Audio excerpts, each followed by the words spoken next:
UFO'lar var mı, yok mu? İşte bu tartışma yeniden alevlendi değerli izleyenler.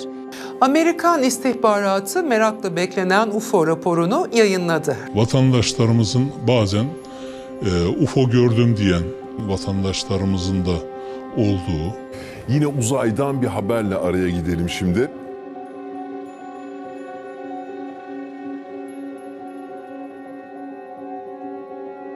Uzaylılar yalnızca komplo teorilerinin ya da X-Files gibi yapımların konusu değil.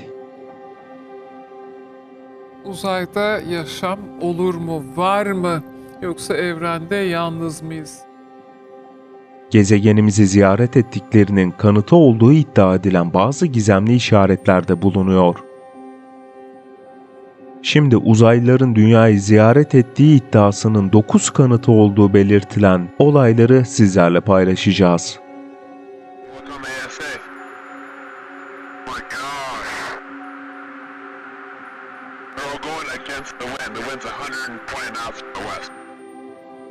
Sizce uzaylılar var mı, yoksa bunların tamamı komplo teorisi mi? Düşüncelerinizi yorumlar kısmına yazabilirsiniz. Bu tür videoların devam etmesi için kanalımıza abone olmayı ve bildirimleri açmayı unutmayın. İşte uzaylıların dünyaya gelip gittiğine kanıt olarak gösterilen 9 şey. Felix Monk'la ve Robert Wilson'ın kaybolması. Soğuk Savaş döneminin doruğa çıktığı zamanlarda geniş ve ne olduğu tespit edilemeyen bir cisim, Kanada ve ABD sınırında radara yakalandı. Radarda görünen tuhaf cisim bir süre sonra kuzeye doğru gitti. Radarda görünen cismin Sovyetlere ait bir tür saldırı uçağı olabileceği ihtimali üzerinde duruldu. Tam olarak ne olduğunu öğrenebilmek için Felix Monk'la ve Robert Wilson, F-89 Scorpion tipi uçakla havalandı. İkiliden ve uçaktan bir daha haber alınamadı. Radar operatörleri F-89'un gizemli nesneye yakın temasta bulunduğunu ve Super Rior Gölü yakınlarında kaybolduğunu teyit etti. F-89 için arama kurtarma çalışmaları başlatıldı. Fakat ne F-89 ne de Felix Monk'la ve Robert Wilson bulunabildi. Amerika Birleşik Devletleri Hava Kuvvetleri olayla ilgili açıklama yaptı ve 2 mürettebatlı uçakla bilinmeyen bir sebepten dolayı iletişimin koptuğunu duyurdu. Hava Kuvvetleri bu açıklamanın ardından bir başka açıklama daha yaptı ve uçağın Super Rior Gölü'ne çakıldığını söyledi. Fakat yeni açıklama arama kurtarma ekiplerinin uçağı neden bulamadığından bahsetmiyordu. O dönemde Super Rior Gölü tamamen buz tutmuştu. Böyle bir durumda göl üzerinde uçağın su tabakasına ineceği bir deliğin de açılmış olması gerekiyordu. Ancak bu olmadı. Buz tabakası tamamen tek parça halindeydi. F-89'un Scorpion ve 2 mürettebatının başına neler geldiği bugün bile tam anlamıyla bilinmiyor. Yalnız olmak için gereğinden fazla büyük bir boşluktan bahsediyoruz. UFO'lar uzaylı teknolojisi olabilir ve akıllı yaşamda mutlaka vardır. Val Johnson'ın otomobili. 1970'li yıllarda ABD'nin Minnesota eyaletinde yaşayan paranormal vaka sayısında ciddi bir artış oldu.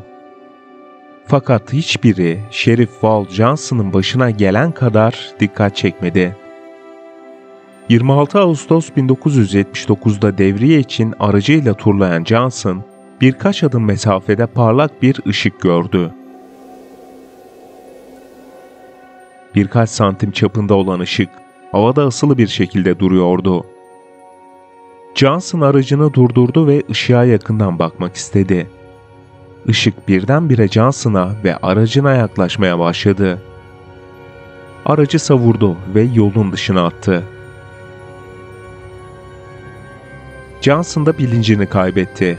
Birkaç dakika sonra kendine gelen Johnson, yolun yanındaki bir hendeğin içinde olduğunu fark etti. yardım istemek için birilerini aramaya çalışınca saatinin 14 dakika süreyle çalışmadığını anladı. Gizemli ışık ortadan kaybolmuştu.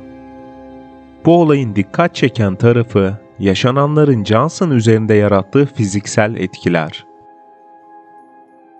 Johnson'ın göz çevresinde yanıklar oluşmuştu.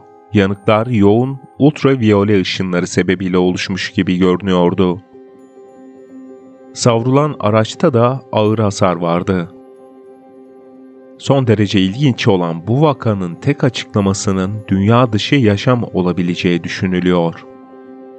Johnson vakası o kadar ilgi çekiciydi ki, Fargo dizisinin 2. sezon hikayesinde bile bu olaydan bazı sahneler canlandırıldı. Johnson'ın olay anında kullandığı arabaysa, bugün Minnesota eyaletindeki Warren kentinde yer alan küçük bir müzede sergileniyor. UFO görüntüleri falan ortaya çıktı. Bu da daha yeni böyle. Artık UFO görüldü falan deniyor. Amerikan ordusu da teyit etti. Pentagon dedi ki evet var dedi. Frederick Valentich'in kayboluşu.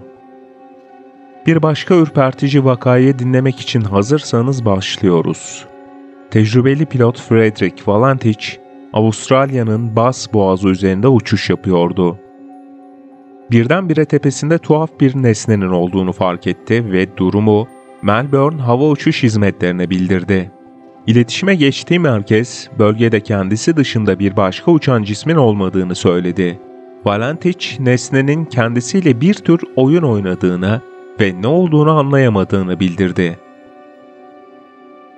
Uçan nesne Valentich'in uçağı etrafında dönmeye başladı. Valentich'in son sözleri, "Etrafımda geziniyor, bu bir uçak değil," oldu. Valentich'i bir daha gören ya da duyan olmadı. Bazıları Valentich'in gördüğü uçan nesnenin Venüs'ün parlak ışığı olduğunu öne sürdü.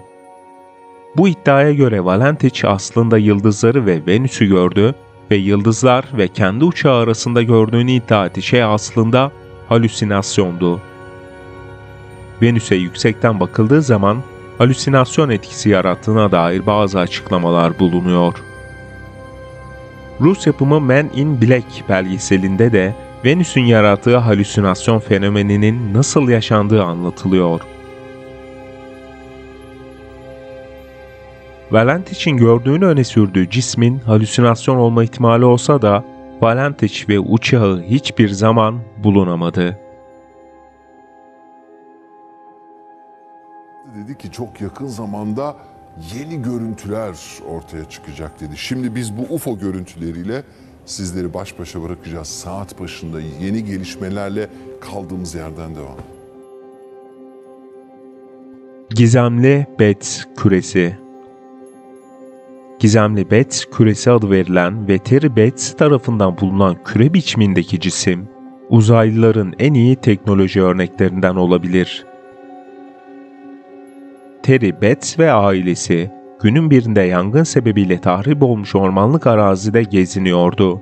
Aile son derece pürüzsüz küçük bir küre gördü. Kürenin üzerinde V harfine benzer bir şekil vardı. Betz ailesi kürenin dünyaya düşen bir uydu parçası olduğunu düşündü ve yanlarını aldı.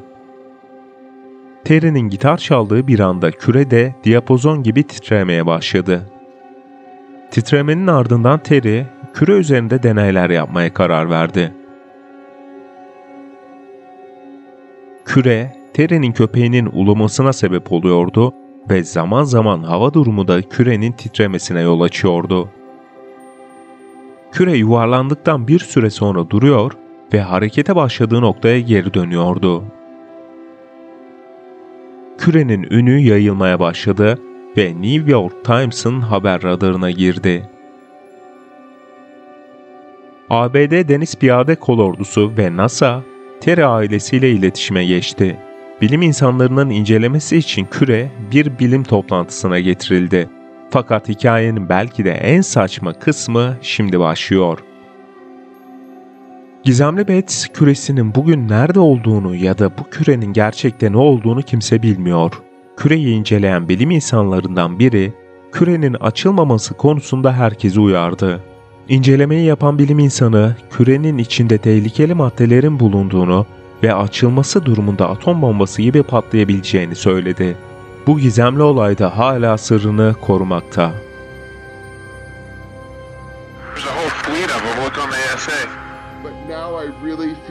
Dünya gezegenindeki UFO varlığı hakkında gerçekleri öğrenebileceğimiz tarihi bir dönüm noktasında olduğumuza inanıyorum.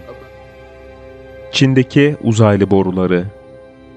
Çin'deki bazı göl yataklarının altında mağaralar var ve bu mağaralarda borularla kaplı.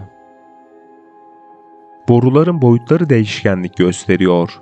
Daha da ilginç olanı borular insanlar tarafından yapılmadı.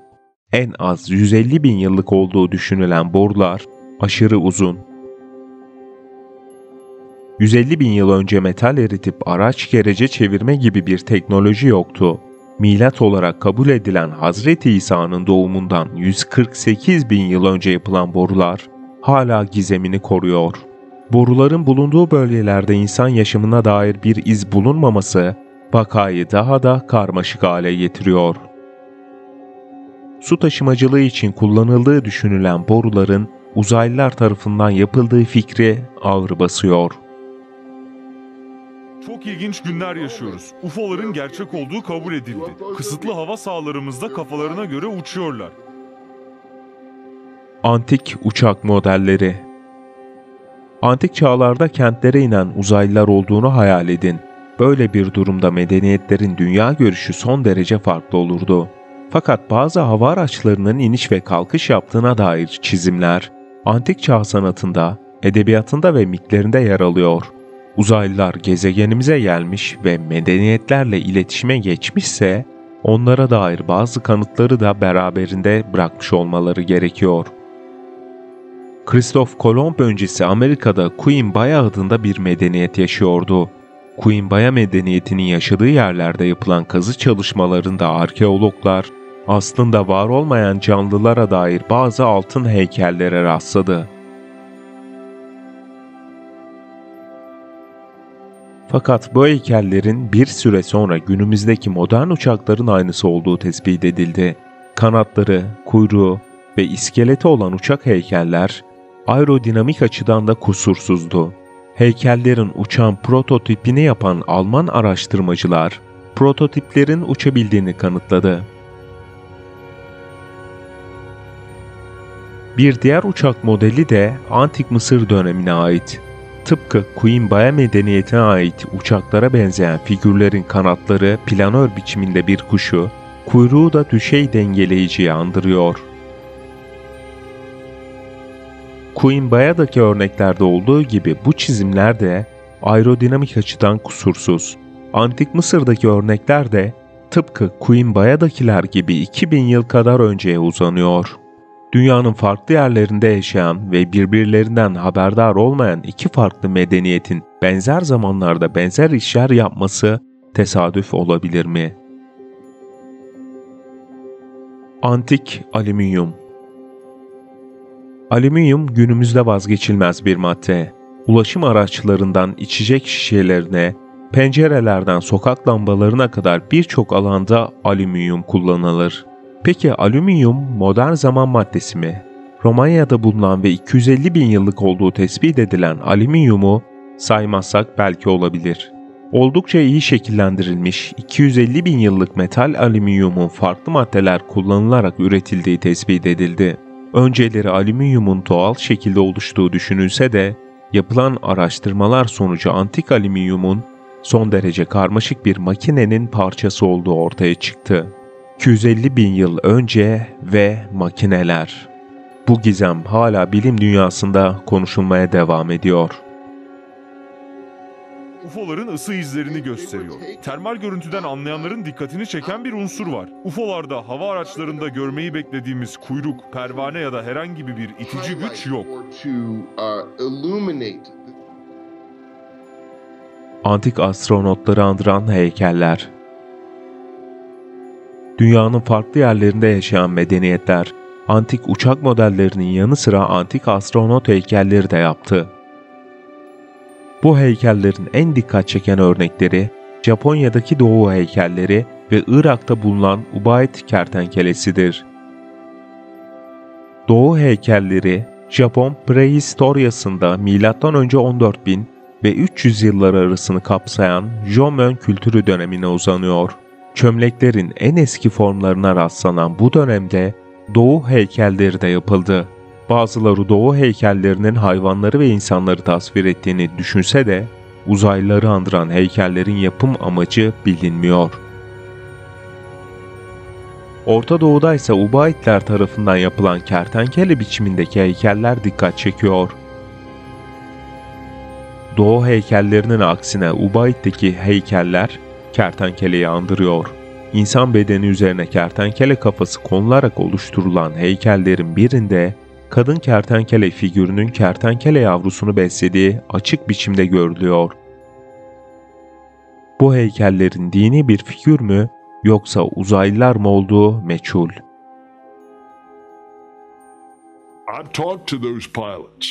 Bu pilotlarla konuştum ve bir şey gördüler. Radarları bu cisimlere kilitlendi.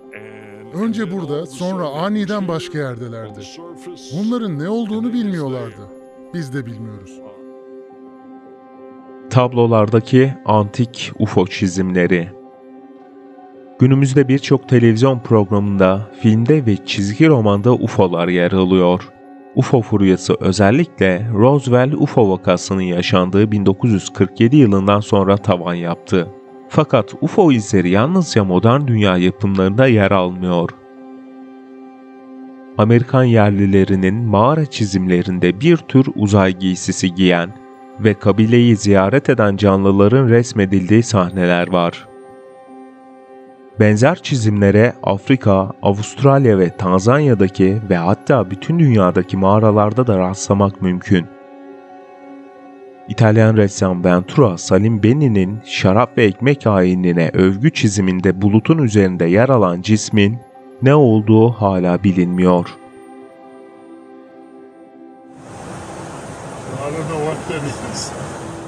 Görüntüler Pasifik Okyanusu üzerinde kayda alındı. Amerikalı pilot 39.000 fit yüksekte yan yana dizilmiş cisimler gördü. Kayıt altına almaya başladı. Pilotun çektiği görüntülerde cisimlerin senkronize şekilde hareket ettiği gözlendi. Sizce uzaylılar var mı yoksa bunların tamamı komplo teorisi mi? Düşüncelerinizi yorumlar kısmına yazabilirsiniz. Bu tür videoların devam etmesi için kanalımıza abone olmayı ve bildirimleri açmayı unutmayın. Bir sonraki videoda görüşmek dileğiyle.